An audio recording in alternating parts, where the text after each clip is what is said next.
देखी काहे कन्या कुमारी अपने से भगभग की सैंडल उतारी का चाहिए। अरे छेड़ ताड़ देखी काहे कन्या कुमारी अपने से भगभग की सैंडल उतारी। करतनी बाप खिसियाइल बाणे बाप माई पूछे कब उतरी पतोहिया ते में हम का करी। कल्लू को पल्लू से बांधोगी कहिया। का कहला कल्लू को पल्लू से बांधोगी कहिया। ना बगला बांधोगी कहिया।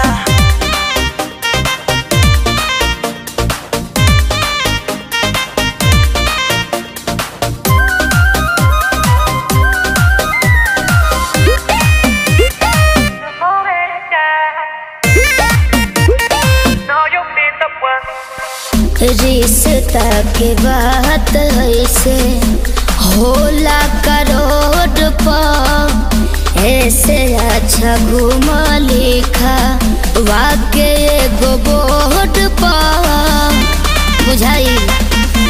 ना हम खरवा से देखेंगे नहीं मलमा से देखेंगे। अच्छा। अगर तैयार नहीं तुम होई तो अब हम बहस देखेंगे। कहाँ? बाबू के हाथ में और कहाँ। अच्छा। हो गया हेज कुछ लाग ना दहेज चलो धनो ससुरार वाली रहिया।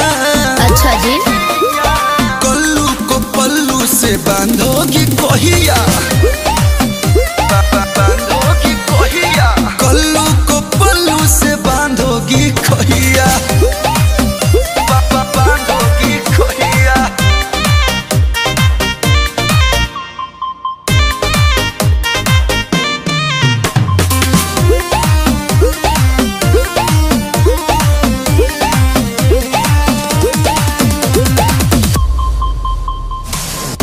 ऐसने मजाक पतोहरा कलू हम हसीला छने भर में करे कैसे जिंदगी के फसीला।